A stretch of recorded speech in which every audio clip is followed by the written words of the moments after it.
Magandang umaga Luzon, Visayas, Mindanao at sa buong mundo. Oras po natin sa buong kapuluan, 2 minuto makalipas po ika-5 ng umaga. Ako po inyong amigo Sherwin Kulubong. Ngayon ay araw ng Huwebes, ika-27 sa buwan ng Agosto taong 2026. Tayo po'y sabayang napapakinggan sa Radyo La Verdad 1350, ang UNTV Radio. Ako naman po si Bernard Dalis. Simulan na po natin ang balitaan. Narito ang malalaki at makabuluhang balita ngayong araw. Headlines.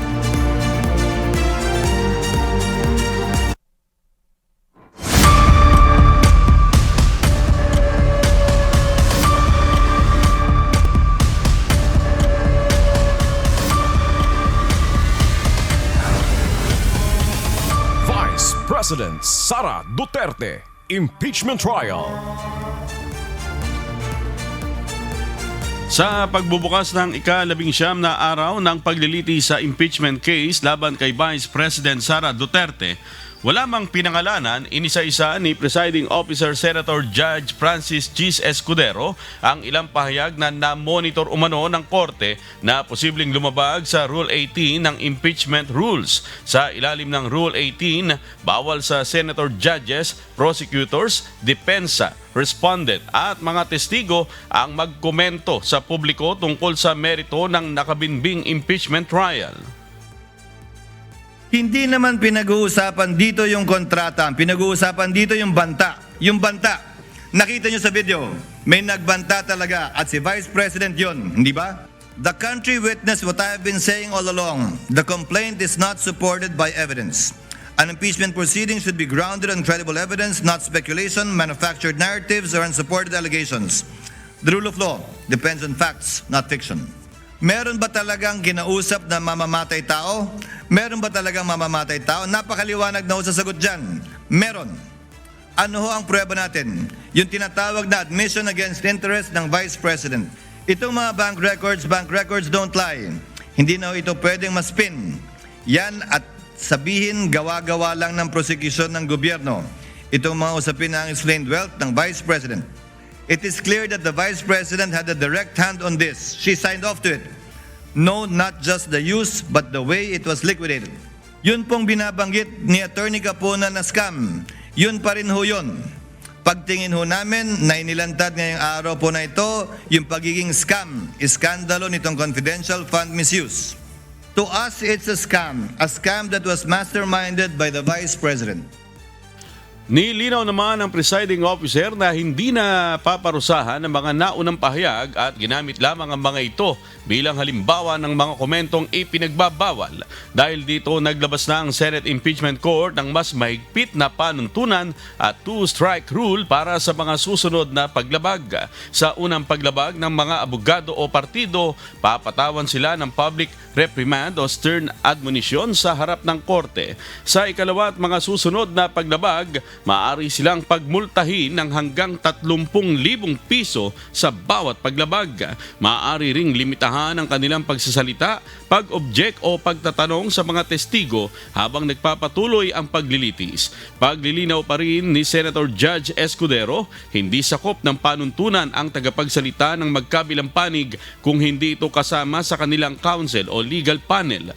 Dahil dito muli niyang hinikayat ang prosekusyon at depensa na magtalaga ng hiwalay na spokesperson na maaaring magsalita sa publiko tungkol sa kaso. Again, to reiterate, if this was stated by any other party or person, not a member of the panel of prosecutors, not counsel for prosecutors, not the counsel for respondents, it would have been perfectly okay. But since this was stated by one of those covered by Rule 18, it is covered by Rule 18. Bukod sa prosekusyon at depensa, pinaalalahanan din ng presiding officer ang mga kapwa niya senator judges na panatilihin ang cold neutrality sa kabuuan ng paglilitis. Ayon kay Senator Judge Francis G. Escudero, dapat manatiling impartial at walang kinikilingang politikal ang mga senador habang dinidinig ang impeachment case. The chair begins where institutional discipline must always begin, with the court itself. The restraint, impartiality, and decorum demanded of the parties and their counsel must first be exemplified by those who sit in judgment. As senator judges, let us keep in mind our oath, quote, to do impartial justice according to the Constitution and the laws of the Philippines, close quotations. And the requirement under Rule 3 of the Rules of Impeachment to observe political neutrality therein defined as, quote, the exercise of a public's official duty without unfair discrimination and regardless of party affiliation or preference. Maaari pa rin naman umanong magtanong at himayin ng mga senator judges sa mga ebidensya at testimonya basta nakatuon ito sa paglilinaw ng katotohanan. Pinaiiwas din sila sa partisan remarks, personal na atake at mga salitang maaaring makasira sa dignidad at pagiging patas ng korte. Maaaring ireklamo sa Senate Ethics Committee ang mga senator judge na lalabag sa panuntunan habang ang mga abogado na hindi susunod ay maaari ring i-refer sa Office of the Bar Confidant, IBP o Supreme Court para sa posibleng disciplinary action. Hataw Balita ngayon. Samantala, kasama rin sa pinalalahanan ng impeachment court kaugnay sa Rule 18 si Vice President Sara Duterte. Kasabay ng pagpapalabas ni Senate Impeachment Court Presiding Officer Senator Judge Francis Chis Escudero ng mas mahigpit na pagpapatupad ng sub judice rule. Muling nagbitaw ng pahayag ang pangalawang Pangulo kaugnay ng gumugulong na trial. Sa pahayag, hinamon ng Vice Presidente ang prosekusyon na patunayan sa pamamagitan ng ebidensya ang mga aligasyon sa halip umano na gumamit ng insulto, espekulasyon o political theatrics. Inakusahan din niya ang prosekusyon na fishing for evidence upang palakasin ang tinawag niyang mahinang kaso laban sa kanya.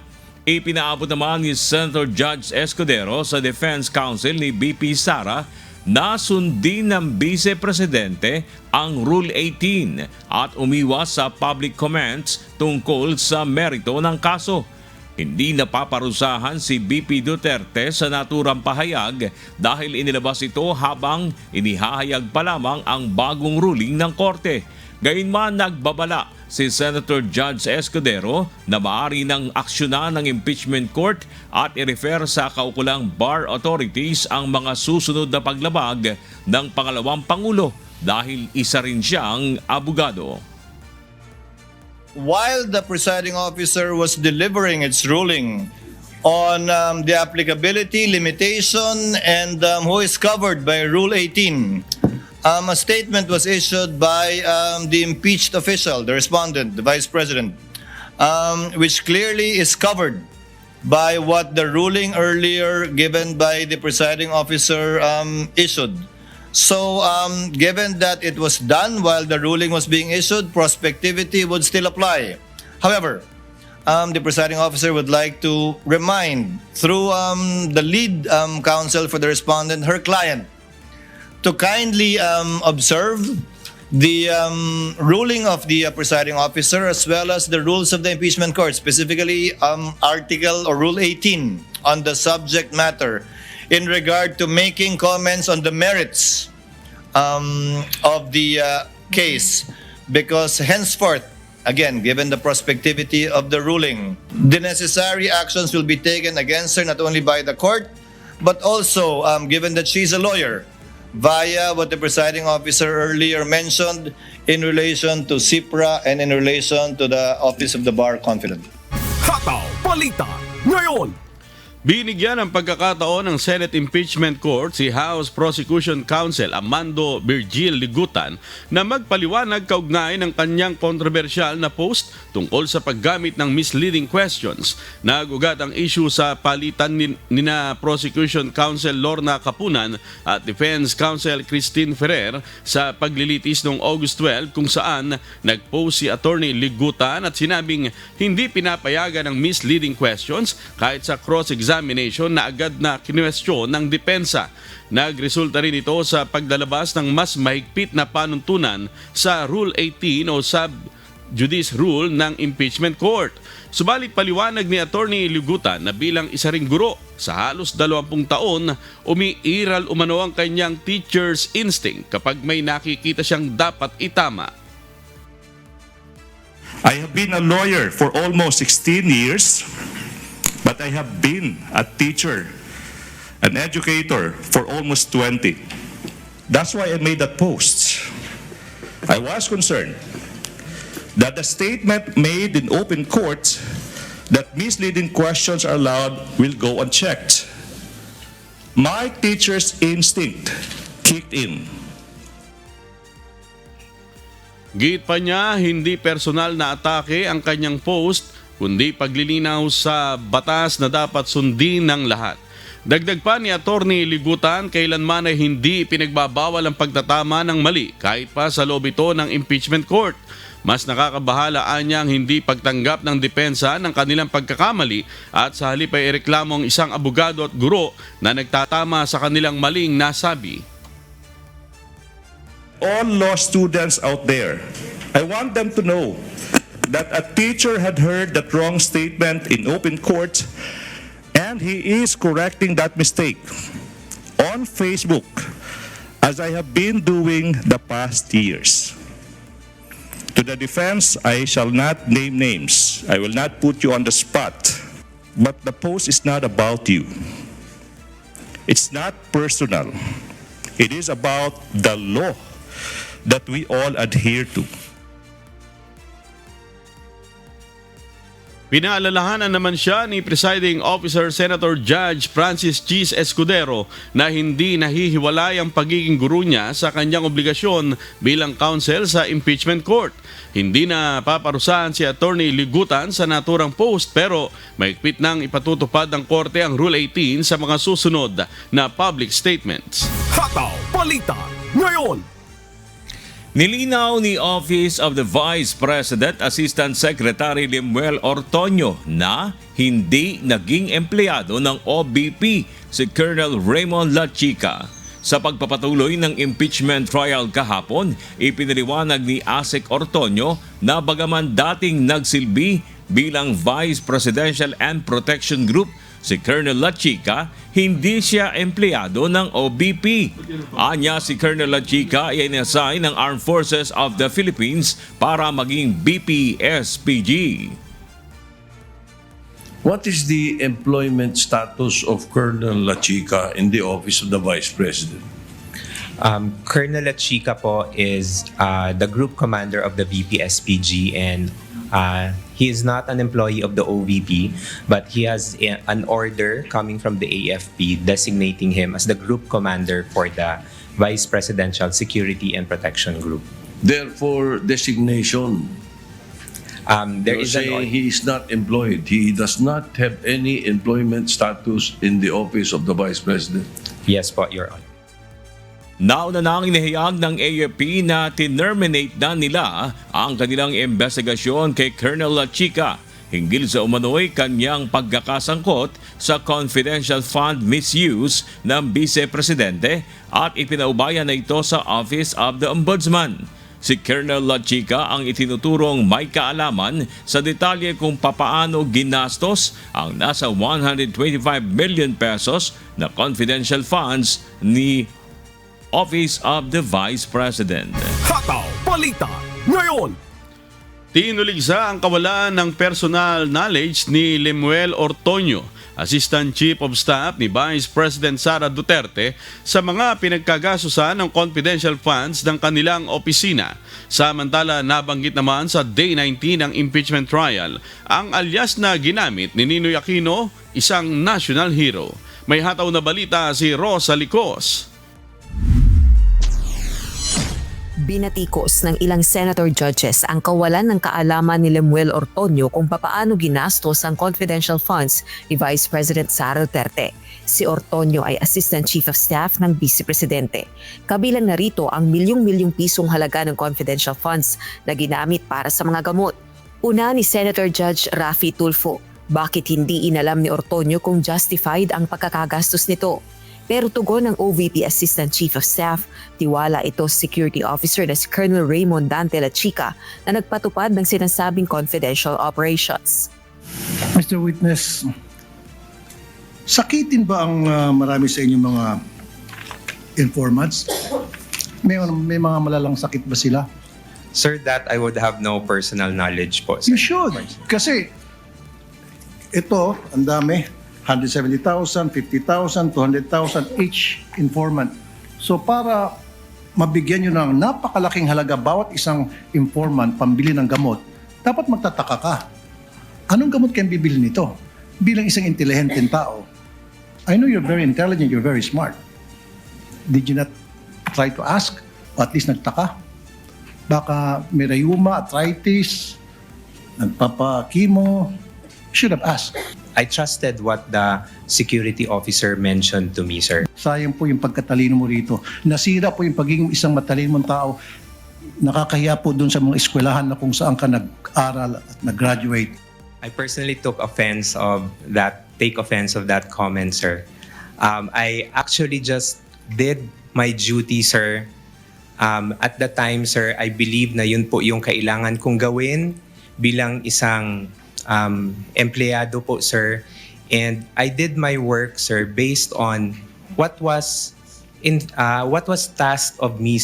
Now, you're talking about taking offense. Paano naman po yung mga taong bayan? They're being offended sa paglulustay nyo ng pera. Lumilito na parang nilulustay ang pera dito eh. Pera ng taong bayan po ito ang pinag-uusapan natin. If you're taking offense, mas lalo pong offended ang napakaraming Pilipino ngayon. Kasi hindi mo pa naibibigyan tamang sagot. Si Senator Judge Panfilo Lacson naman, sinilip ang isinumiting Physical and Financial Plan o PFP ng Office of the Vice President para sa request ng confidential funds.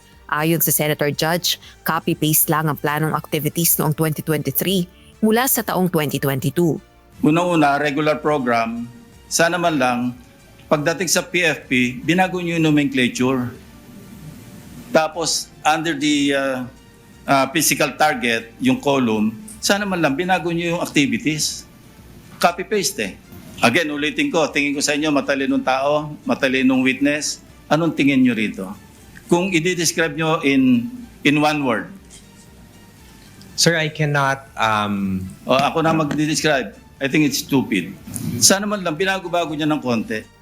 Pinuna naman ni Presiding Officer Senator Judge Francis T. Escudero ang hindi paghahanap ni Ortonio ng katunayang tinanggap ni Colonel Lachica ang nasa kalahating bilyong pisong halaga ng confidential funds sa iba't ibang pagkakataon.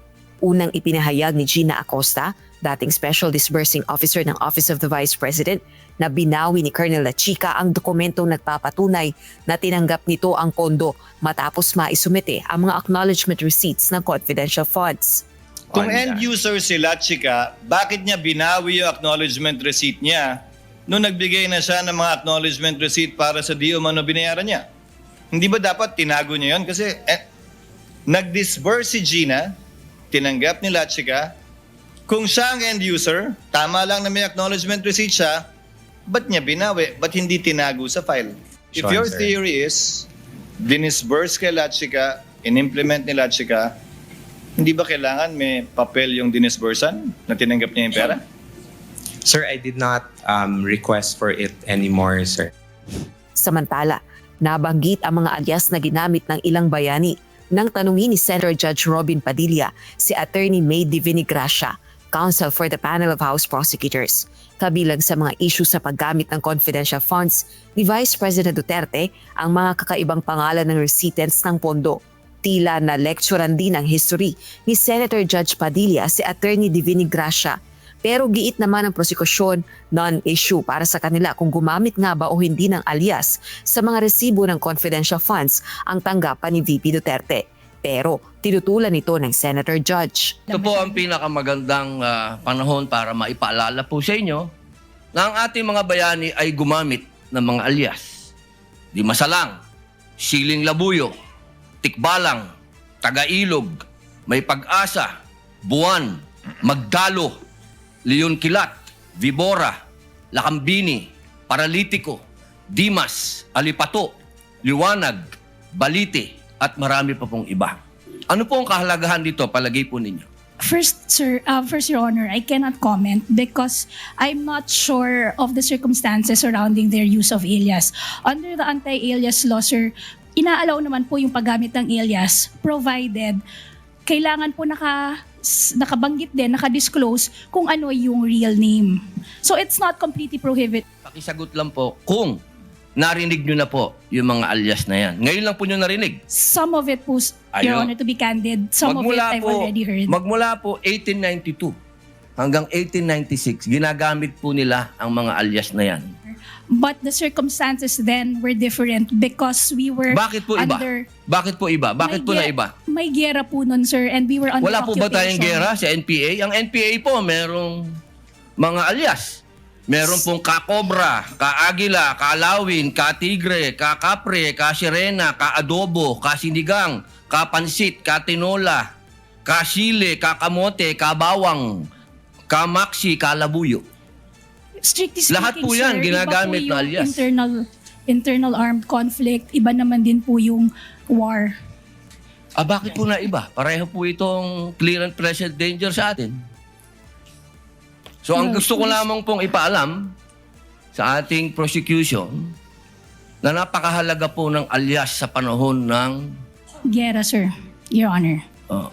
With all due respect, Your Honor, the prosecution respectfully submits that whether the use of alias is allowed or not and whether it's necessary or not, to us, that is a non-issue because that was never raised Hindi po by pwedeng the... maging non-issue sapagkat ito po ang ipinalalabas ng prosecution. If I may, Na Your may Honor, mga pangalan, na mga katawa-tawang pangalan. Mas nakakatawa po itong mga pangalan ng mga nangyari nung araw.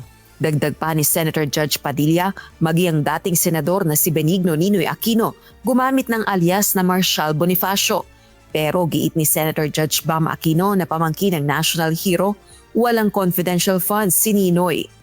Kilala niyo po ba kung sino si Marshal Bonifacio? Si Benigno I'm sorry, Aquino Sharon. Jr. Si Ninoy. Siya mismo may alias. Tama po. Si Ninoy Aquino po ang kanyang alias ay Marshal Bonifacio para makauwi po siya sa Pilipinas nung nasa Boston siya. Pero wala naman ho siyang confidential funds. Natapos na kahapon ang pagpresenta ng prosekusyon bilang hostile witness kay OVP Assistant Chief of Staff Ortonio. 2 araw na sumalang sa witness stand si Ortonio.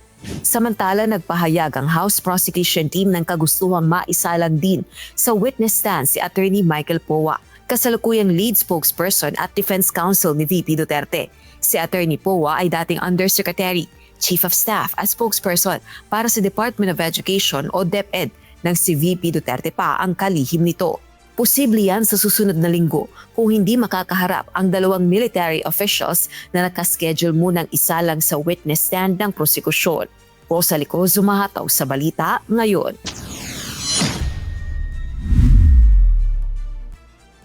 Planong kausapin ng defense team ni si Vice President Sara Duterte patungkol sa ipinatutupad na sub-judice rule ng impeachment court. Samantala, wala sa plano ni BP Sara ang iwanan ang kanyang posisyon sa kabila ng kinakaharap nitong impeachment case. May humahataw na balita si Evan Alvarez. Hinamon ni Vice President Sara Duterte ang prosekusyon na magpakita ng mga konkretong ebidensya sa halip na umano'y mga insulto at mga palabas lamang sa impeachment. Yan ang sentro ng kanyang pahayag kahapon bago tuluyang maging epektibo ang two-strike policy sa sub-judice rule ng Senate Impeachment Court. Inutusan naman ni Presiding Officer Senator Judge Francis Escudero ang defense team na paalalahanan ang kanilang kliyente kaugnay ng mas istriktong panuntunan ng impeachment court. We will just have to sit down and talk about it and siguro explain lang sa kanya at kunin ko rin yung panig niya kung ano ba yung dapat namin gawin moving forward. But again, she's the Vice President, she's her client, and siguro naman ang isang Vice Presidente na sinasubject sa ganitong proceedings, meron ring karapatan to a certain degree, no, mailabas yung kanyang mga saloobin. Susunod rin ang partido sa anumang panuntunan na ilabas ng korte. Ngunit nang matanong kung tatalima rin ba dito ang mismong nasasakdal na si VP Sara, gayong nagpapaunlak ito ng ambush interviews at naglalabas ng mga pahayag. Hindi Hindi ko masabi sa ngayon. But syempre, lahat naman tayo gusto mag-comply kung ano man yung naaayon sa batas and sa rules. So it's just a matter of really, defining what is really sub judice or not, diba? Hindi naman siya total gag order na wala kang pwedeng pag-usapan diba? Kinukonsidera na rin ng defense team ang paghahanap ng ibang tagapagsalita na pwedeng pumalit kay Attorney Poa upang maiwasang malabag ang sub judice rule. Sang-ayon na rin yan sa mismong suwestyon ni Senator Judge Escudero. So siguro ngayon meron lang sense of urgency. Hindi ko masabi kasi sa ngayon, I'll be very frank with you, wala pa tayong nahanap na spokes. So wala akong sinesekreto na may spokes na nahanap pero wala pa talagang nahanap. So to be honest, I doubt kung meron na next week. But may, on my part at least, syempre this has to be discussed with the Vice President pa. Sa kabila ng mga ito, isang bagay ang tiniyak ni Attorney Poa, hindi kasama sa plano ni VP Sara na iwanan ang posisyon sa pagka-Vice Presidente. Obviously as a lawyer, naisip na namin matagal na that's one of the options, but the Vice President has no plans of resigning as I speak now, and so she has always considered the 32 million people that voted for her. Samantala, nagpahayag rin ng kahandaan si Attorney Michael Poa na tumestigo sa impeachment trial sakaling ipatawag siya ng prosekusyon. Isa siya sa inilistang testigo para sa umanay maanomalyang paggamit ng confidential funds ng bise. Ito ang dating Undersecretary, Chief of Staff at spokesperson ni VP Duterte nang kalihim pa ito ng Department of Education. Evan Alvarez humahataw sa Balita Ngayon. Umaasa ang House Prosecution Team na mas magiging maluwag kaysa regular na korte ang pagpapatupad ng sub judice rule ng Senate Impeachment Court kaysa regular na korte. May puna naman ang isang tagapagsalita ng prosekusyon sa tila paghalintulad ng alias ng mga bayani sa questionabling pangalan ng recipients ng confidential funds ni Vice President Sara Duterte. May hataw na balita si Ross Salicos.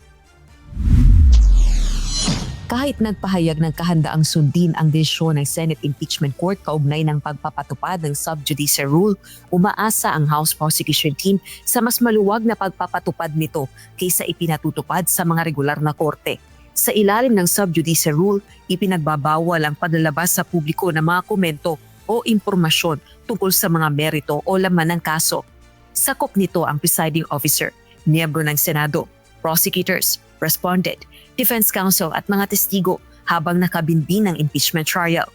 We hope the impeachment court will not be even more strict than regular courts. Regular courts allow this exemption, the doctrine of fair and accurate reporting. So we're hoping, since this is both legal and a political function that is being exercised by the impeachment court, it will be more liberal in the applications. Tatalakayin pa ng House Prosecution Team kung mananatiling tagapagsalita ng panel si Attorney Tolosa na isa ring private prosecutor. Ito ay matapos muling igiit ni Senate Impeachment Court Presiding Officer Senator Judge Francis C. Escudero na dapat magtalaga ng tagapagsalita ang dalawang panig na hindi kabilang sa counsel ng prosekusyon at defense teams. Samantala, may puna naman ng isang tagapagsalita ng prosekusyon sa tila paghalintulad ng alias ng mga bayani sa questionabling pangalan ng recipients ng confidential funds ni Vice President Duterte. Kaugnay ito ng pagtatanong ni Senator Judge Robin Padilla kay Attorney May Divine Gracia, private prosecutor, kung alam ba nitong gumamit din ng alias o bansag ang mga bayani ng bansa.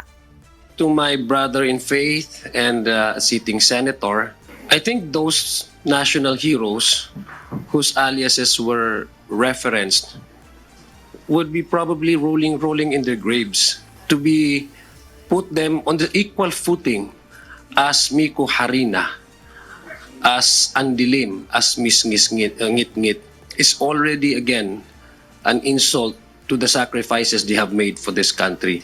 Sa susunod na linggo, sesentro na ang paglalatag ng ebidensya ng prosekusyon sa paggamit ng confidential funds ng Department of Education ng kalihim pa nito si VP Duterte. Rosa Licos, humahataw sa Balita Ngayon. Sinagot ng Malacanang ang inilawas na pahayag kahapon ni Vice President Sara Duterte kung saan iginiit ng Vice Presidente na dapat ay tigilan na ang mga pag-iinsulto sa impeachment trial at sa halip ay patunayan ang mga akusasyon laban sa kanya. Ayon kay Palace Press Officer Undersecretary Claire Castro, kung ayaw ng Vice Presidente na ang mga salitang nakakainsulto at mga pag-atake, dapatan niya ito magsimula mismo kay VP Sara. Mas maganda rin po na kung ayaw makarinig ng ad hominem, mag-start din po sa mga taong nagsasalita ng masasamang words o mga masasamang mga pag-describe sa kapwa-tao. Siguro dapat magsimula kay Vice Presidente na maging magalang din sa pananalita para hindi rin na ibabalik sa kanya. Pero ang palasyo at ang Pangulo hindi po tinotolerate ang mga salitang mapanira at mga ad hominem. Sa statement na inilabas kahapon ni BP Duterte, tunilagsa nito ang pagtawag ng isang senator judge ng stupid sa nakasalang na testigo. Gayun din ang pagbabansag sa kanya ng isang abogado bilang mastermind ng isang scam, pati na ang pagtawag ng isang witness sa kanya bilang brat. Binigyang diin ni BP Sara na ang isang malakas na kaso ay hindi nangangailangan ng kung ano-anong mga palabas at ang anumang pag-iinsulto ay nagpapakita lamang anya ng pagbabalat kayo dahil sa kakulangan o kahinaan ng mga ebidensya. Hataw Balita ngayon. Kinontra ng Malacanang ang mga naging banat ni Vice President Sara Duterte hinggil sa pagbibigay prioridad umano ng administrasyon sa kanyang impeachment trial sa kabila ng lubog na sa baha at kahirapan ng bansa. Kasama rin sa tinuligsa ng Vice Presidente ang umano'y paghahati-hati sa 2027 proposed national budget maging ang anyay pagbali sa konstitusyon upang manatili ang ilan. Tinutulan ng palasyo ang mga pahayag na ito ng Vice Presidente at iginit na mas lalo pa nilang napatunayan sa impeachment trial noong Martes ang pananagutan nito sa maling paggamit ng confidential funds. Patungkol sa paghahati-hatian ng 2027 budget, mas maganda pong tutukan niya po ito, lalo-lalo na pagka may BICAM conference. At ang paghahanda kung papaano baliin ang konstitusyon. Sa ngayon po, ang impeachment proceedings ay naaayon sa konstitusyon at ito ay parte ng probisyon ng saligang batas upang mapanagot ang dapat na managot. Mas lalong naipakita ang mga ebidensya kung saan ang Vice Presidente ay siyang may alam mula sa pagwi-withdraw ng pera, mula hanggang sa paggastos, hanggang sa pagbibigay ng report. So lahat ng activities patungkol dito sa confidential funds ay inamin mismo ng kanyang tauhan sa katauhan po ni Mr. Lemuel Ortonio na lahat ng ito ay alam ng Vice Presidente.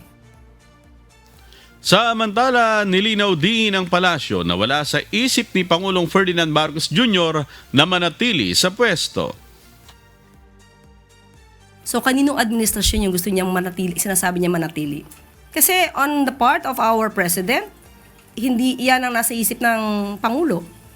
Di natin alam kung nasa isip ng Vice Presidente. Parte siya ng gobyerno. Hataw Balita ngayon. Sinagot rin ng Malacanang ang naging patutsada ni Vice President Sara Duterte hinggil sa usapin ng problema ng baha o pagbaha sa bansa. Ayon kay Palace Press Officer Undersecretary Claire Castro, hindi nila ikinakaila na lubog ang bansa sa baha at ipinunto ang anyay kawalan ng maayos na flood control sa Davao City. So doon po sa lubog na ang bansa sa baha, totoo naman po. Kitang-kita po natin ito sa Davao City. Kaya nga po nagpabigay na agad ng utos ang Pangulo kay Secretary Vince Dizon na ayusin ang pagbabaha, na malalang pagbabaha sa Davao City At nakita po ni Secretary Vince Dizon na merong isang proyekto doon na 2019 pa ay hindi naaayos. At sa 10 taon ay walang dredging na ginawa. Kaya po, inutos ng Pangulo, agad-agad itong ayusin para sa mga kababayan natin sa Davao City. Binigyang diin ni Yusek Castro na dapat maimbestigahang mabuti ang flood control project sa ilalim ng Duterte administration. Aking ipapakita ang report dated May 30, 2022 kung saan as of March 2022 ay mayroong 13,917 flood control projects na kumpleto sa panahon ni dating Pangulong Duterte.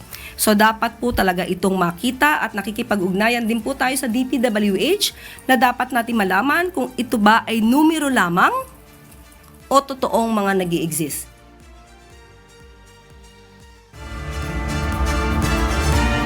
Patuloy kayong mantabay, magbabalik pa ang Hataw Balita Ngayon.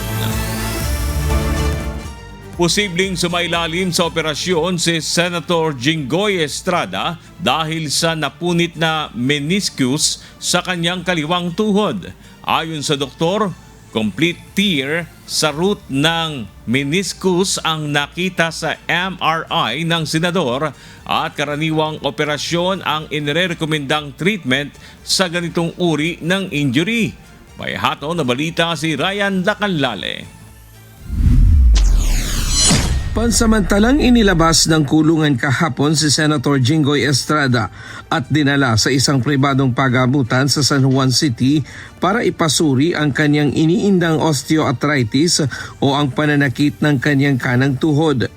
Matapos na sumailalim sa X-ray at MRI sa ospital, dito na diskubre na may meniscus tear o punit sa meniscus si Senator Jinggoy. Ang meniscus ay isang matigas at rubber na cartilage na matatagpuan sa kasukasuan ng tuhod. Ito ang nagsisilbing unan o shock absorber sa pagitan ng buto sa hita at buto sa ibabang binti. Ayon kay Dr. Fernando Siquia, isang orthopedic surgeon, karaniwang isinasailalim sa operasyon ng mga ganitong uri ng kondisyon. So we saw that it was a complete tear in what is known as, they would call it the root of the meniscus. So it's a pretty bad tear. Kasi pag napunit yung meniscus at that point, it's as if you have no meniscus at all. Pero I explained to the senator na these types of tears usually end up with surgery. Because pag you have a complete tear of the meniscus at the root level, then it is as if the meniscus is not functioning anymore. Batay sa pagsisiyasat ng doktor, sinasabing nangyari umano ito habang tumatayo si Senator Estrada mula sa pagkakaupo, kung saan napilipit ang kanyang kaliwang tuhod dahilan para mapunit ang kanyang meniscus.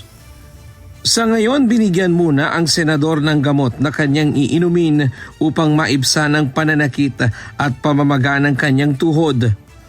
Ayon sa mga doktor, kailangang obserbahan ang kondisyon ni Senator Estrada at kung hindi mawawala ang pananakit ay maaaring irekomenda nila na manatili muna ito sa ospital. Samantala, pinabulaan na naman ng Bureau of Jail Management and Phenology o BJMP ang mga kumakalat na balita sa social media na nadulas umano si Senator Estrada sa banyo ng Quezon City Jail. Subalit paglilinaw ng BJMP, naglalakad lamang sa hallway ang senador noong August 26 nang bigla umanong sumakit at lumagutok ang kanyang kaliwang tuhod na sinasabing dati na nitong kondisyon. Matapos na magpa-MRI at kumonsulta sa doktor, ibinalik na rin sa Quezon City Jail kahapon ang senador. Si Senator Jinggoy Estrada ay nahaharap sa kasong plunder at graft na may kaugnayan sa isyu ng maanumalyang flood control projects. Ryan Lacanlale, humahataw sa Balita Ngayon. Tapos na ang investigasyon ng Philippine National Police sa nangyaring pamamaril sa Ateneo de Zamboanga University noong August 18. Sinabi ng hepe ng PNP na naresolba na ang lahat ng mga tanong ukol sa insidente. Si Lea Ilagan, humahataw. Naibigay na sa Ateneo de Zamboanga University at maging sa pamilya ng child in conflict with the law ang resulta ng isinagawang investigasyon ng Philippine National Police. Ito ay kaugnay sa nangyaring pamamaril sa loob ng eskwelahan noong August 18 kung saan 2 ang namatay at 2 din ang nasugatan. Ayon kay PNP Public Information Office Acting Chief Police Colonel Allen Rico, ang final report ay naisumite na rin kay PNP Chief Police General Jose Melencio Nartates Jr. Titignan din po kasi dito yung completeness of the report, whether there are some details that needs to be confirmed.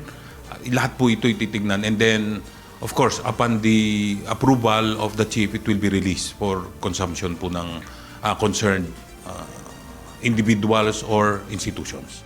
Base sa findings ng mga otoridad, walang kasabwat sa pamamaril. Wala din anumang problema sa eskwelahan na nagtulak sa estudyante para gawin ito. Gayunman, nakita sa investigasyon ang exposure ng child in conflict with the law sa marahas na online game bago ang insidente. Nadiskubre din sa isinagawang investigasyon ang hindi maayos na safekeeping ng baril, kaya naman sinampahan na ang tatay ng CICL na siyang may-ari ng baril na ginamit sa krimen ng reklamong reckless imprudence resulting in homicide and physical injury sa piskalya. Nakita din ang kakulangan sa pagpapatupad ng maayos na seguridad sa entry at exit ng paaralan. It's already been resolved. And of course, kung merong question yung family, it will be a continuing one. But basically, all of their queries had been answered. Not only by the family, but also the school, the local government units, and the community. Ang investigasyon ay pinangunahan ng binuong Special Investigation Task Group o SITG sa tulong ng Criminal Investigation and Detection Group o CIDG. August 18 ang mamaril sa loob ng Ateneo de Zamboanga University ang isang grade 8 student gamit ang baril ng kanyang ama kung saan kapwa mga mag-aaral ang biktima. Leia Ilagan, humahataw sa balita ngayon. At para sa mga balita sa iba't ibang panig ng mundo, narito ang ating global correspondent na si Arlene Quijano mula sa Toronto, Canada. Good morning, Arlene. Global News. Magandang umaga sa iyo, Bernard, at good morning sa ating mga kasangbahay. Narito ang ating Global News. Mahigit 100 na ang kumpirmadong nasawi habang daan-daan pa ang patuloy na pinaghahanap matapos ang malagim na flash flood na naranasan sa Nepal-Tibet border nitong Miyerkules ng umaga. Ayon sa mga otoridad, posibleng lindol na nadulot ng avalanche at pagkabara ng ilog ang naging sanhi ng insidente na nagresulta sa malawakang pagbaha at pagkasira ng mga komunidad. May hataw na balita si Jack De Ocampo.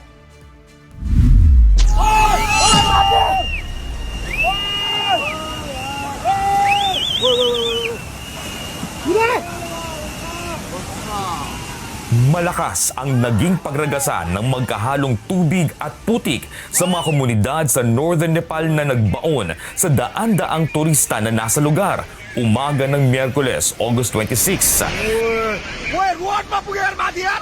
Sa mga video ng insidente, makikita kung gaano kabilis lumaki ang agos ng tubig habang tinatangay ang anumang madaraanan nito.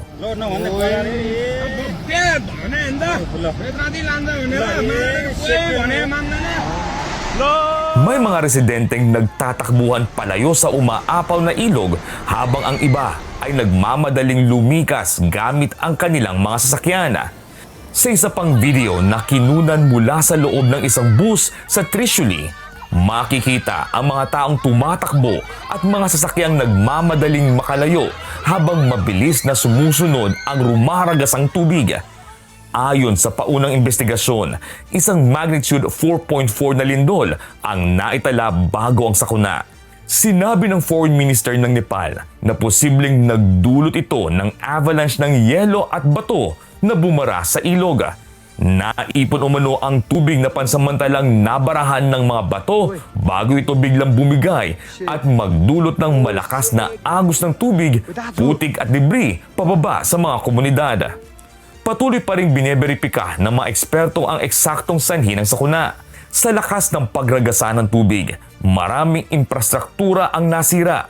Sa isang video, makikitang nahati at tuluyang tinangay ng baha ang isang tulay matapos ang pagbugso ng tubig na may kasamang mga debris mula sa itaas ng ilog.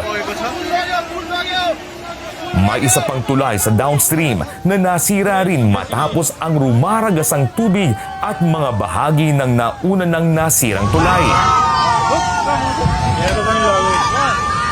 Sa mga aerial shot naman, makikita ang lawak ng pinsalang iniwan ng sakuna. Maraming bahay at gusali sa tabi ng ilog nalubog sa putik, nasira o tuluyang nawala. May mga komunidad ding halos matangay at matabunan ng makapal na putik at debris. Kabilang sa pinakamatinding tinamaan ang Rasuwa at Nuwakot districts, habang napinsala rin ang mga kalsada, hydropower facilities at communication lines. Nagsasagawa na ng search and rescue operations ang mga otoridad sa mga posible pang nakaligtas sa insidente. Makikita sa mga video ang pagliligtas sa mga na-stranded na residente sa pangunguna ng mga pulis, sundalo at emergency responder. Nag-deploy rin ng mga helicopter, bagamat ilan sa mga ito ang nahihirapang makalapag dahil sa patuloy na pagtaas at pag-agos ng tubig. Daan-daang turista pa rin mula sa iba't ibang bansa ang hindi pa nahahanap.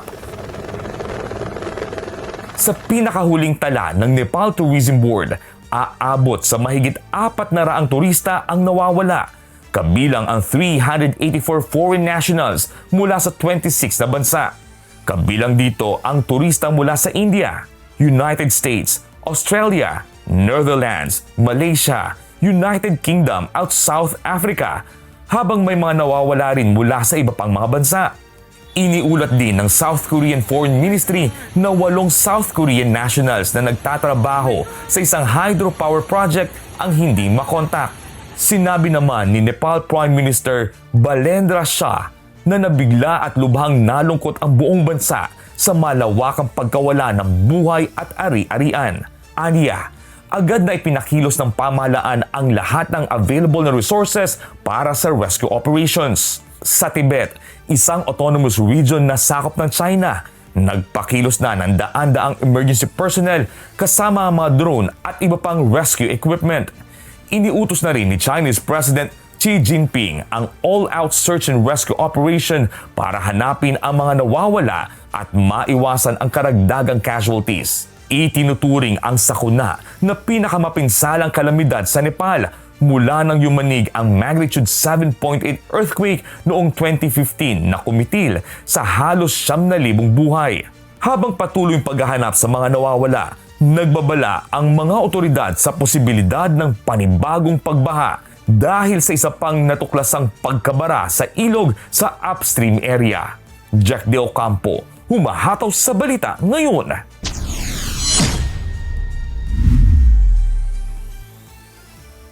Nananawagan si South Korean President Lee Jae-myung ng mahigpit na accountability sa hanay ng South Korean Police. Ito ay kasunod ng pagkawala ng 4 na individual na natagpo ang patay makalipas ang 3 araw. May hataw na balita si Joanne Nano. Nabalot ng kontrobersiya ang Jeju Island sa South Korea na itinuturing na isa sa mga pangunahing holiday destination sa bansa. Ito ay dahil sa pagdami ng bilang ng mga kaso ng pagkawala sa isla, kung saan ilan sa mga ito ay napag-alamang nasawi. 4 na missing persons ang natagpo ang patay sa iba't ibang bahagi ng isla sa loob lamang ng 3 araw. Kabilang dito ang isang lalaki na nasa edad 60 na 51 araw nang nawawala bago natagpuan ang kanyang bangkay.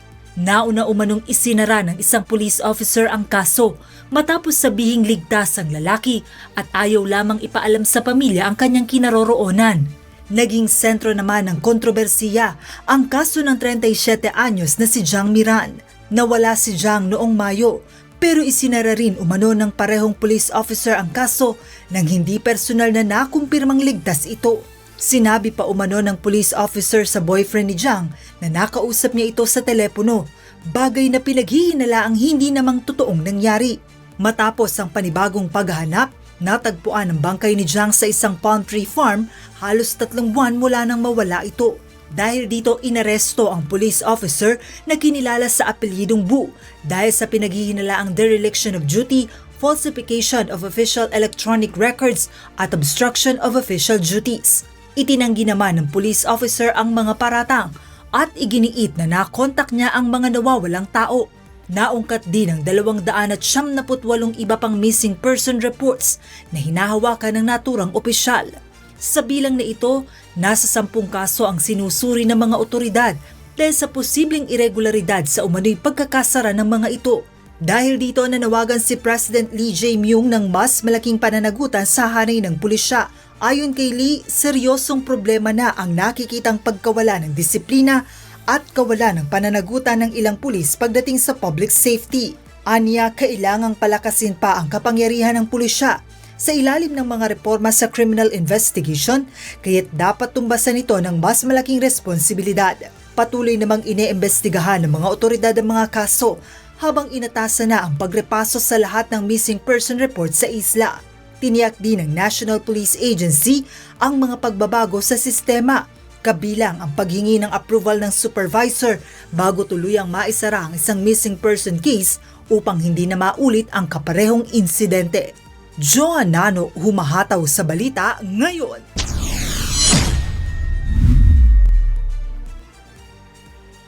Hindi pa rin bubuksan ng Iran ang Strait of Hormuz sa kabila ng usapan nito sa Oman para sa paglalagay ng pansamantalang shipping corridor. Samantala, hinamon ng Tehran ang United States na subukang dumaan sa strait kung totoo umanong naalis na nito ang lahat ng minang inilagay sa lugar.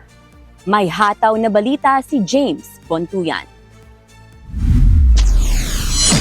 Muling nagpulong ang mga opisyal ng Iran at Oman para isapinal ang panukalang pansamantalang shipping route sa Strait of Hormuz. Kasama sa tinatalakay ang pagbuo ng Joint Temporary Navigational Corridor at magkasamang pag-aalis ng mga mina sa waterway. Ayon kay Omani Foreign Minister Badr al-Busaidi, umaasa itong malapit nang maianunsyo ang temporary corridor habang patuloy ang negosasyon para sa permanenteng sistema ng pagdaan sa strait. Pero nilinaw ng Iran na hindi ibig sabihin ng naturang usapan na ganap ng bubuksan ng Strait of Hormuz.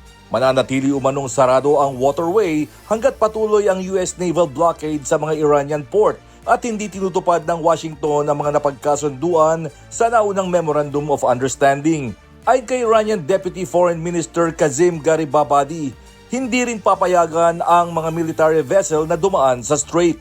Dagdag pa niya, hindi kailangang hintayin ng Iran na unang umatake ang United States bago kumilos para ipagtanggol ang sariling seguridad at interes. ماهیت وجودی کشور مطرح است در جنگ چگونه هستش که همیشه باید ما منتظر باشیم که آمریکا به ما حمله بکنه که ما دفاع بکنیم. خب چرا ما اگر شرایط رو مناسب نبینیم علیه منافع آمریکا اقدامات اتخاذ نکنیم؟ اینها الان در Iginiit ni Garibabadi na nakahanda ang Tehran na gumawa ng preemptive action kung makikita nitong nanganganib ang national security nito. Samantala, iginiit ni US President Donald Trump na naalis o napasabog na ng US Navy ang lahat ng mina sa international waters ng Strait of Hormuz. Pero kinestyon ito ng Iran at hinamon ang United States na subukan dumaan sa strait kung totoo ang pahayag nitong malinis na sa mga mina ang waterway. اگه میزدایی کردن چرا کشتی ها عبور نمیکنن؟ این یک ادعایی بیش نیست. ببینید تنگه هرمز از دو جهت برای عبورش برای تجاری ناامن هست. Ayon kay Garibabadi, nananatiling mapanganib ang strait dahil sa mga minang nakalagay sa iba't ibang bahagi nito at sa posibleng military response ng Iran. Iginiit pa niya na Tehran lamang ang may eksaktong kaalaman sa kinaroroonan ng mga mina. و هیچ کسی همین را من به صراحت و شفافیت عرض میکنم هیچ کسی هم به جز جمهوری اسلامی ایران به خوبی از مکان این مینها مطلع نیست بالاخره ابزار دفاعی و تهاجمی ما هست Sa gitna naman ng panibagong usapan sa posibleng pagbukas ng shipping corridor, bumaba sa ikatlong sunod na araw ang global oil prices.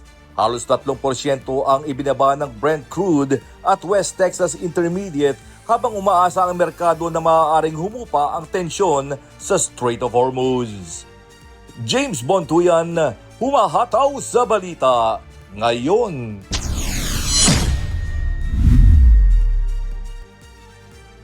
Inanunsyo ni New Zealand Prime Minister Christopher Luxon ang plano ng pamahalaan na ipagbawal ang paggamit ng social media para sa mga batang wala pang 16 na taong gulang. Target ng panukala ang mga high-risk platform kabilang ang Facebook, Instagram, TikTok, Snapchat, YouTube at X. Kailangang gumamit ang mga platform ng mas mahigpit na age verification gaya ng facial age estimation, digital ID o opisyal na ID. Hindi kasama sa ban ang ang messaging apps gaya ng WhatsApp at Discord, pati ang online games tulad ng Roblox. Ayon kay Luxon, mismong mga kabataan ang nagsasabing nakakasama sa kanila ang social media, habang halos 40% ang nagsasabing sana ay hindi na lang ito naimbento. Kapag naipasa ang panukala, maaaring pagmultahin ang mga kumpanyang lalabag ng hanggang 10% ng kanilang global revenue. Today our government is taking action to get children under the age of 16 off social media. And I want to be clear from the outset that what is at the heart of this decision. It's not about technology, it's actually about our children. And this is something that I've cared about for a long time, since well before I came into politics actually. And as a dad and now as Prime Minister, it is something I feel very, very strongly about. Because I hear it everywhere I go. Hataw Balita ngayon! Pumayag ang tech giant na Meta na magbayad ng hanggang $18 billion sa 48 US states, District of Columbia at 3 US territories bilang bahagi ng isang proposed settlement sa mga kasong may kaugnayan sa kaligtasan ng mga bata sa social media. Sinasabing may masamang epekto ang Facebook at Instagram sa bata at idinisenyo umano ito para mahumaling ang mga kabataang user. Kasama sa kasunduan ang pagpapatupad ng Meta ng 2-hour daily time limit at nighttime block para sa mga teen user. Magkakaroon din ng school mode, paghihigpit sa autoplay at algorithm-driven needs, at mas malaking kontrol ng mga magulang sa accounts ng kanilang mga anak. Itinanggi naman ng Meta ang anumang pagkakamali at sinabing babayaran ang settlement sa taunang hulog sa loob ng 10 taon. Hataw Balita ngayon! At yan po ang mga balita mula sa iba't ibang panig ng mundo. Mula rito sa Toronto, Canada, ako si Oralyn Quijano. Magandang araw! Maraming salamat, Orlene Quijano. At patuloy po kayong mantabay, magbabalik pa ang Hataw Balita ngayon. Oras, 4 na minuto, makalipas po ang ika-6 ng umaga at sa pagpapatuloy ng Hataw Balita ngayon. Inilunsad ng Department of Education ang bagong Project Ligtas na naglalayong makagawa ng school-level decision pagdating sa pagsususpinde at resumption ng klase sa mga paaralan.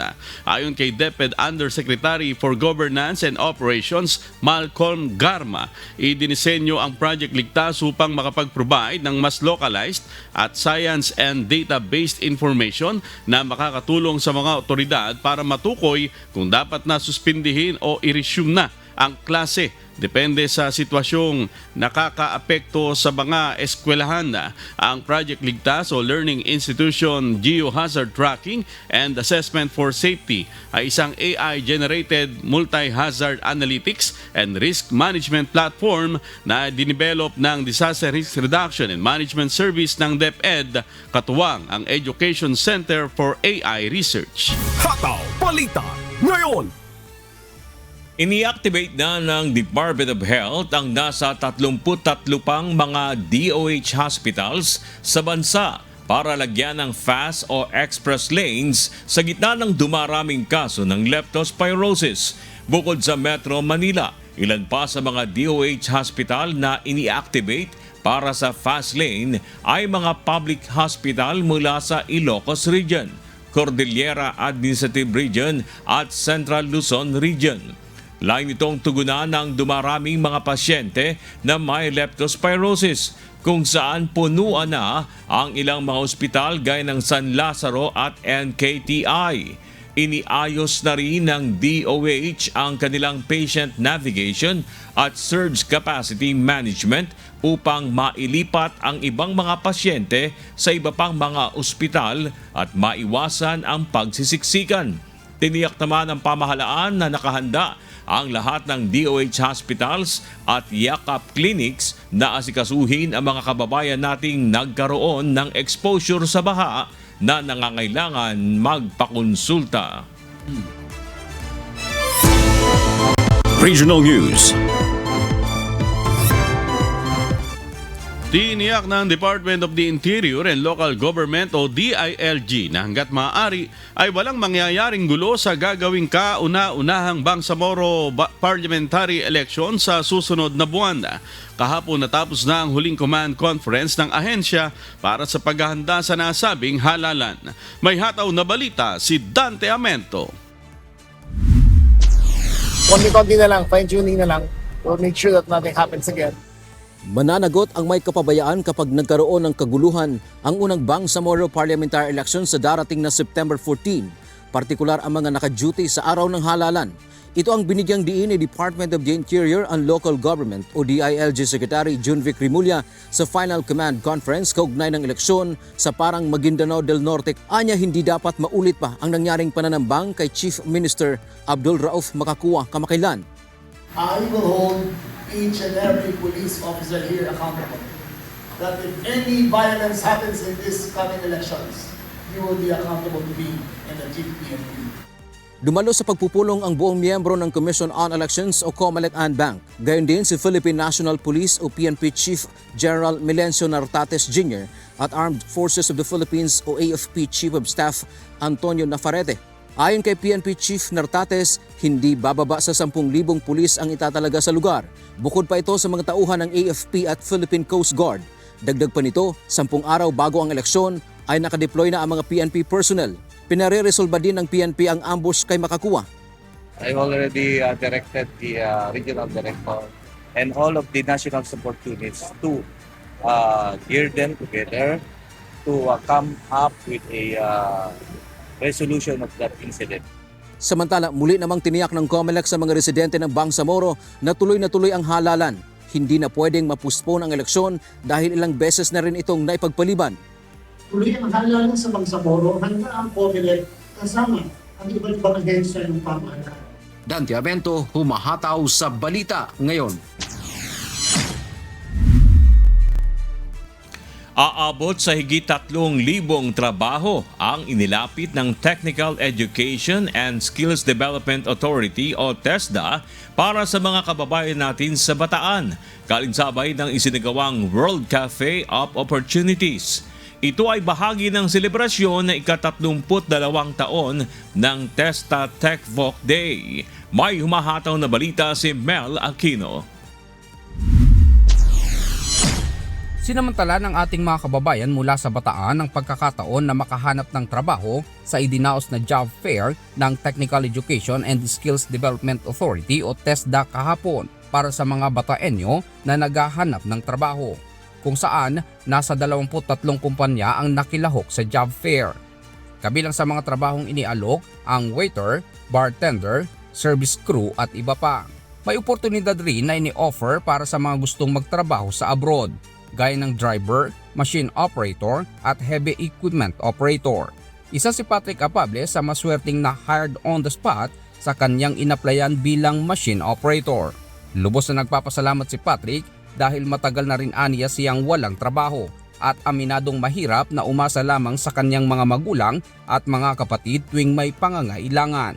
Para kay Patrick, ang pagkakaroon ng trabaho ay pagkakataon din niyang makatulong sa kanyang mga magulang at makapagbigay na sa kanilang pamilya. Natuwa po kasi kahit pa paano, magkakatrabaho na po ulit. Dahil medyo matagal-tagal po ako na wala ng trabaho. Then, tulong na rin po sa mga magulang ko dahil kami po 3 magkakapatid. Ako pa lang po yung wala trabaho. Suportado naman ang pamahalang panlalawigan ng Bataan sa pamamagitan ng Provincial Employment Service Office o PESO ang layunin ng TESDA na maitugma ang skills ng mga job seekers sa tamang trabaho.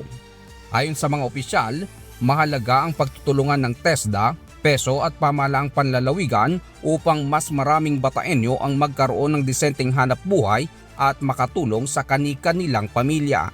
Kami po ay laging nakasuporta, analay, syempre especially sa ating mga job seekers, naghahanap ng trabaho.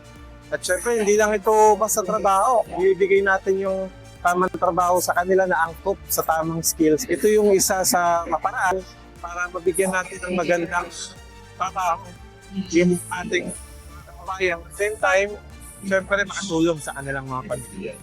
Ang isinagawang job fair ay bahagi ng isinagawang World Cafe of Opportunities bilang selebrasyon ng ika-32 taon ng TESDA Techbook Day. Melaki humahataw sa balita ngayon.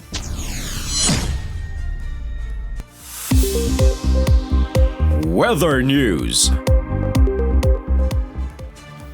Isa ng ganap na low pressure area ang kumpol na kaulapan na binabantayan sa labas ng Philippine Area of Responsibility. Samantala, patuloy pa rin nakakaapekto sa ilang lugar sa bansa ang habagat na nagpapaulan sa ilang parte ng bansa. Para sa iba pang mga detalye, narito po ang update mula sa Pag-asa Weather Forecasting Center. Magandang umaga po sa ating lahat. Ito po ang ating latest weather update ngayong araw ng Huwebes, August 27, 2026. Kaninang alas 2 ng umaga ay ganap na naging low pressure area itong cloud clusters o mga kaulapan na ating binabantayan dito sa may hilagang bahagi ng Philippine Sea. Huling namataan itong LPA 081 sa layong 1,030 km silangan ng Northern Luzon. Sa ngayon, hindi pa naman po ito nakakaapekto sa ating bansa. Ngunit may katamtaman po ito na tsansa na maging bagyo within 24 hours. Mamaya-maya ay i-discuss pa natin kung ano yung magiging senaryo dito sa bagong low pressure area na ito. Patuloy pa rin po yung mga pag-ihip o epekto nitong habagat sa Luzon maging sa may western section ng Visayas. Kaya't mataas po yung tsansa ng mga pag-ulan dito sa kanlurang bahagi ng Luzon and dito rin po sa Visayas. Sa kasalukuyan, hinihila pa rin naman ng habagat or hinihila pa rin ang habagat nung dating bagyong Obet na patungo na sa ngayon sa may mainland China. Kaya ngayong araw, expect pa rin po natin magiging maulap ang ating panahon dito sa kanlurang bahagi ng Luzon at mataas din ang tsansa ng mga kalat-kalat na mga pag-ulan sa may Batanes, sa Ilocos Region, Cordillera Administrative Region, Central Luzon, maging dito rin sa may Metro Manila, Cavite, Rizal, Batangas, and sa may Mindoro provinces. Ngunit yung mga nasa silangang bahagi naman ng Luzon ay makakaranas ng mas mainit na mga panahon at temperatura, ngunit posible pa rin yung mga thunderstorm activity sa hapon hanggang sa gabi. Ito po yung mga agwat ng temperatura dito sa Luzon. Dumako naman tayo dito sa Palawan, Visayas, and sa Mindanao. Apektado pa rin ng habagat itong Palawan at maging ang Western Visayas, kaya't mas mataas din yung tsansa ng mga pag-ulan dyan ngayong araw at makakaranas din sila ng mga makulimlim na panahon. Ngunit take note po dito naman sa nalalabing bahagi ng Visayas at maging sa may Mindanao, mainit at maalinsangan pa rin ang ating panahon. Kaya doble ingat sa ating mga kababayan na nandito dahil may mga reports na nga po tayo ng mga drought events dito po sa Visayas and Mindanao. Sa ngayon nga po, ito yung ating mga agwat ng temperatura, ngunit ito po ay mga air temperature pa lamang, iba pa po yung ating heat index na atin pong pinopost sa mga Pag-asa Regional Services Divisions Facebook pages natin. Kaya sana po ay i-check po natin ito para malaman natin kung ano yung magiging heat index natin ngayon at sa susunod pa na araw. Pinakamataas na nakita natin na air temperature ngayong araw ay 34 degrees Celsius dito sa Zamboanga at hanggang 33 degrees naman po sa iilang bahagi pa ng Visayas. So always po stay hydrated and magdala po tayo ng payong at panangga po sa matinding sikat ng araw para po sa ating mga kababayan dyan sa Visayas and Mindanao. Para naman po sa ating mga pag-ulan, inaasahan nga natin ngayong araw dulot ng habagat sa Zambales at Occidental Mindoro, posibleng umabot ng more than 50 millimeters yung mga pag-ulan ngayon na maaaring magdulot ng mga localized floodings and also yung mga landslides. So sana po ay stay alert yung ating mga kababayan dyan dahil in the next few days, inaasahan po natin na mas lalakas pa ang habagat. Para naman sa magiging senaryo nitong low pressure area na nasa North Philippine Sea sa ngayon, itong LPA 081, una, mababa naman yung tsansa na ito'y mag-landfall sa anumang bahagi ng ating bansa. At sa ngayon, kumikilos po itong LPA 081 pahilaga. So northward pa ngayon habang nagko-consolidate yung mga kaulapan ng LPA na iyon. Ngunit inaasahan natin kikilos naman po ito pa west-northwestward patungo sa Taiwan in the next few days. Posibleng maging bagyo itong LPA within the next 48 hours. At kung maging bagyo, dahil nasa loob na nga po ito ng ating area of responsibility, ay tatawagin naman natin ito sa local name na pilandok o yung Philippine mouse deer. At sa ngayon nga po, ang magiging indirect effect naman nitong LPA or yung potential na maging bagyo ay hihilahin nito yung habagat simula bukas hanggang sa Tuesday. So anong bang magiging senaryo nga natin dito sa LPA na ito? Sa nakikita nga natin ay in the next few days ay mas lalakas pa yung habagat habang kumikilos pa west-northwestward itong low pressure area na ito. Kaya magiging maulan sa Luzon, maging sa may western section ng Visayas in the next 4 to 5 days. At yung mga pag-ulan na nakikita natin sa ating mga rainfall projections sa ngayon ay nasa heavy to possible magkaroon pa nga tayo ng mga intense rains, especially sa northern and central parts ng Luzon. Kaya't may nakataas pa rin po tayo na weather advisory. Bukas po, inaasahan natin mas lalakas. Kaya mas nadagdagan po yung mga lugar na nasa yellow o yung maaaring umabot ng more than 50 millimeters na rainfall. So aside sa Zambales and Occidental Mindoro, makakaranas din ng mas malalakas pa na mga pag-ulan ang Bataan, Pangasinan, La Union, maging sa Benguet. But other parts po ng Luzon, bukas, magkakaroon din ng mga maulap na panahon at mga kalat-kalat na mga pag-ulan.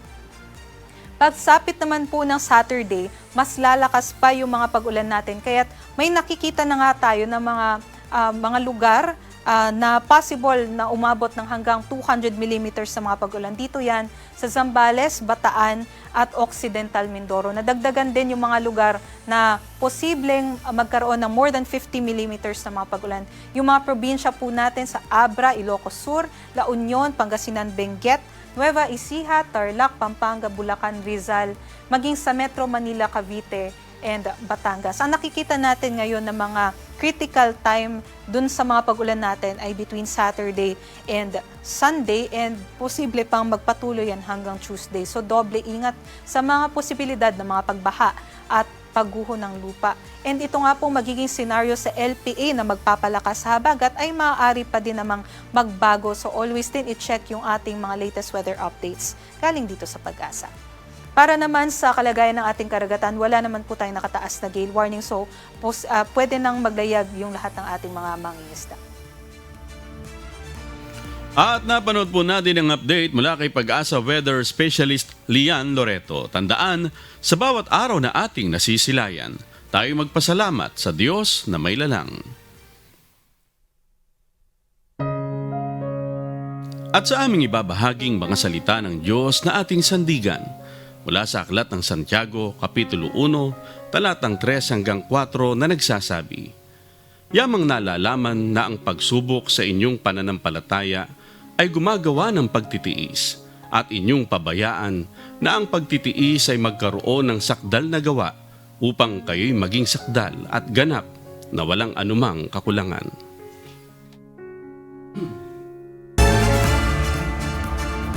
At yan po ang makaumahataw na balita ngayong umaga ng Huwebes, ika-27 sa buwan ng Agosto 2026. Ako po inyong amigo, Sherwin Kulubong. Sa ngalan na lahat ng bumubuo ng UNTV News and Rescue, UNTV Radyo La Verdad 1350 at ang ating mga correspondent mula sa Pilipinas at sa iba't ibang panig ng mundo. Ako naman po si Bernard Dadis. At dito sa UNTV at UNTV Radyo La Verdad 1350, Diyos ang aming sandigan, serbisyo publiko ang aming pinahahalagahan. Susunod na po ang serbisyong MCGI sa Good Morning Kuya. Salamat po sa Diyos at magandang umaga.